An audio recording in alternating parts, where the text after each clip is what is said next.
Que Jussara, Theo e eu agora a gente vai continuar falando sobre esse assunto, porque a gente vai conversar ao vivo com o embaixador do Brasil na Palestina, Alessandro Candeias. Embaixador, muito boa tarde, seja bem-vindo ao 360, é um prazer sempre receber o senhor, agradeço muito. Embaixador, a Jussara estava explicando para nós essa tentativa do Brasil de reverter os vetos que foram feitos por Israel para que alguns brasileiros e seus familiares deixassem Gaza. A gente sabe o quanto isso é sensível.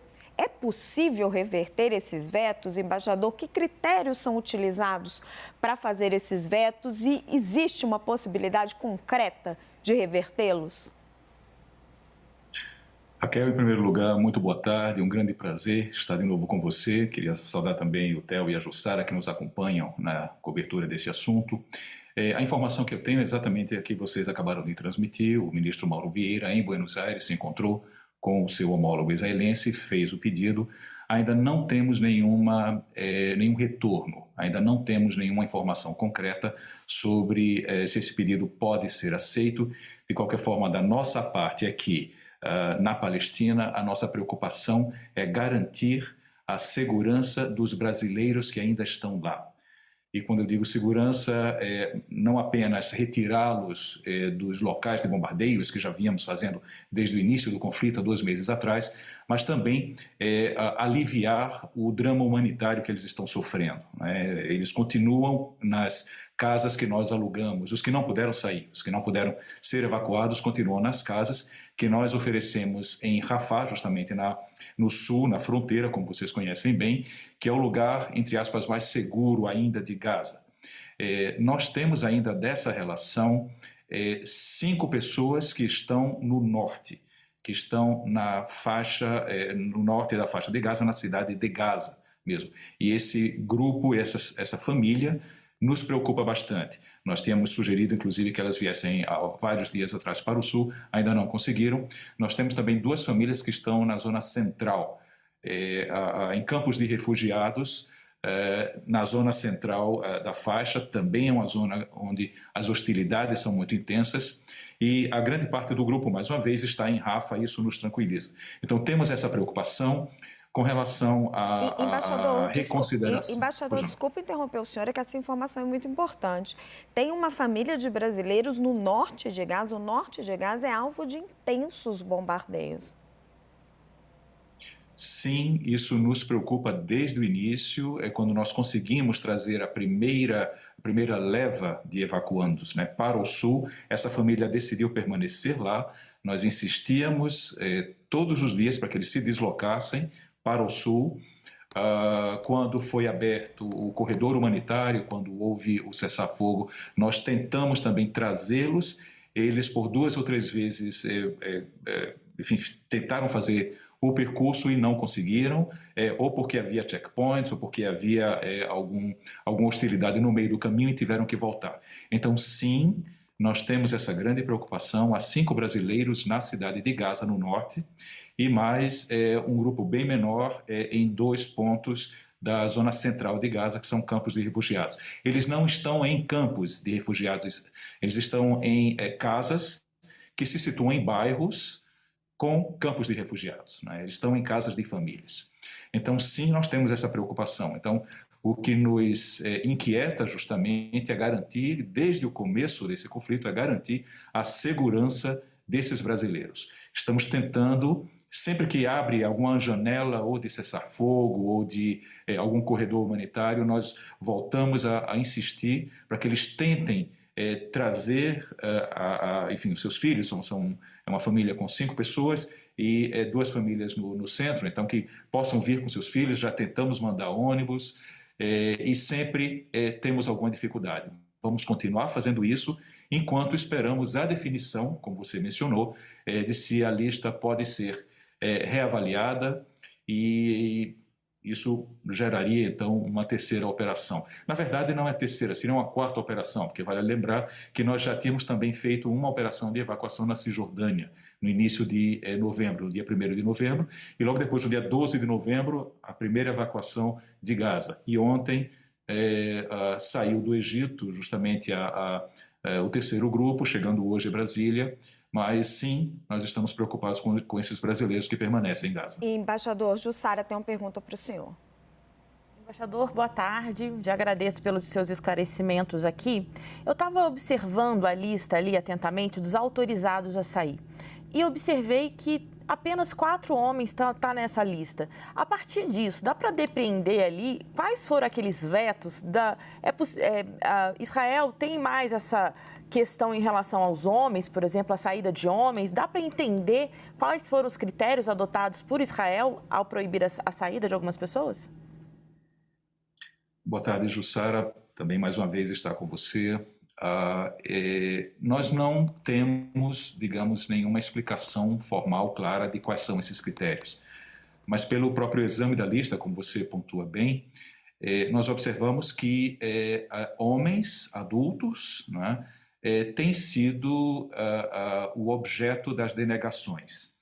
Então, isso, na verdade, é o que dificulta a vinda do restante dos outros membros dessa lista. Então, por exemplo, quando um pai ou um avô não está incluído na lista, os filhos e a esposa têm muita dificuldade de vir, eles optam por não vir, né? Então, quando se denegam as autorizações para, sobretudo os pais, né, mais ou menos quebra a coluna vertebral da família, né?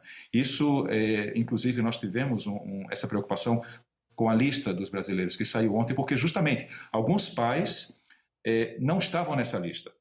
E, por exemplo, para citar um caso, a tia, como são famílias muito próximas, uma família, por exemplo, era muito grande, então a tia assumiu a responsabilidade por trazer os menores dessa família cujo pai não pôde viajar, né? O pai e um irmão não pôde viajar. Então essa é a dificuldade, quer dizer, quando a denegação atinge os chefes de família, muitas vezes a esposa, e evidentemente os filhos não podem viajar sem autorização do pai, mas muitas vezes a esposa também prefere ficar mesmo sob risco, né? Então sim, dos que foram denegados, como vocês comentaram, são 24, desses 24, 6 são binacionais, brasileiros palestinos, e uma é brasileira, né? Então foram 6 homens e uma mulher. Embaixador, e alegaram alguma suspeita de ligação com Hamas, algo assim, para negar a saída dessas pessoas? Não há nenhuma justificativa formal, não há nenhuma explicação e certamente não há nenhum vínculo desse tipo. Não há. São brasileiros, são pais de família, certo. São trabalhadores, Não, só mesmo para esclarecer. Embaixador Theo Cury tem uma pergunta para o senhor. Embaixador, boa tarde, obrigado pela presença aqui. O senhor falou dessas 5 pessoas que estão no norte da faixa de Gaza e dessas famílias também que estão na região central. Eu queria entender que esforços que são feitos a partir de agora para tentar não só convencer, mas de fato conseguir tirar eles em segurança, levar para a região sul, tanto de Rafah, principalmente, para que eles estejam em segurança, e que número que o governo hoje trabalha, que número que o senhor na representação trabalha de brasileiros e de parentes de brasileiros que estão naquela região e que já expressaram o desejo de sair? De quantas pessoas a gente está falando que ainda podem ser repatriadas em algum momento? Perfeito. Bom, em primeiro lugar, é importante dizer que nós mantemos o contato diário com essas pessoas, inclusive com esses brasileiros, esses 5 que estão na zona, né, mais intensa de conflito no norte, na cidade de Gaza. Inclusive a história deles é um pouco delicada. Eles, acho que vocês nem vão acreditar no que eu vou dizer, eles já estavam em Rafah. Nós já tínhamos conseguido trazê-los para o sul e, por algum motivo, eles decidiram retornar ao norte pelo simples argumento, vocês veem como a guerra mexe com a emoção das pessoas, né? O simples argumento de que eu acho que vou morrer, se eu vou morrer, prefiro morrer na minha casa. E por isso voltaram para o norte e agora nós estamos tentando trazê-los de volta para o sul. Nós tínhamos a facilidade... Desculpa interromper o senhor, mas é que a história é impressionante. E quem são eles? A gente está falando de uma família, pai, mãe, crianças. Quem são essas 5 pessoas? Sim, são pai, mãe e 3 filhos, exatamente. né? E aqui, portanto, isso é muito forte na cultura árabe, não é? Quer dizer, estar junto com a família, estar junto na casa, não é? Perto da sua mesquita ou da igreja, enfim, eles pertencem à terra, não é?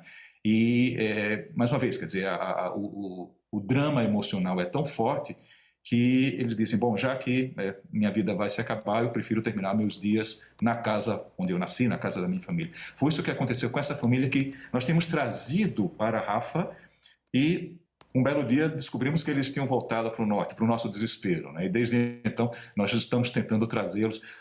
Nos primeiros dias, quando o combate não era mais intenso, nós inclusive colocamos o ônibus à disposição, mas o ônibus também não conseguia fazer o trajeto sul-norte e tampouco eles conseguiam fazer o trajeto inverso. Mas vamos continuar, não vamos desistir e, enfim, nosso objetivo é que todos os brasileiros possam sair, enfim, sair e são salvos e com toda a saúde e com toda a proteção que merecem. E qual que é o número total, embaixador? Só para a gente ter uma noção de quantos ainda podem ser eventualmente repatriados. Ok. De brasileiros e binacionais, temos o número de 30. Ok? Não sabemos se alguém vai querer, enfim, ampliar um pouco o círculo, mas esse é o número que temos, ok? Brasileiros, binacionais e os familiares mais próximos. Temos um número de 30, portanto, é um pouco maior do que esses 24 que foram denegados. Mas, mais uma vez, quer dizer, a grande maioria está no sul, nós conseguimos trazê-los para o sul, estão em 4 casas alugadas pelo governo e estamos querendo trazer, então, esses 5 que estão em Gaza, norte, e as 2 famílias que estão nos campos de refugiados do centro. É questão realmente de segurança. Graças a Deus conseguimos trazer os que estavam na cidade de Khan Yunis e Deir al-Balah, que são, vocês mesmos anunciam aí na cobertura, quer dizer, são cidades muito afetadas por bombardeios, pelas operações terrestres. Então, os brasileiros estão seguros, com exceção desse grupo do norte, e vamos fazer de tudo para trazê-los também.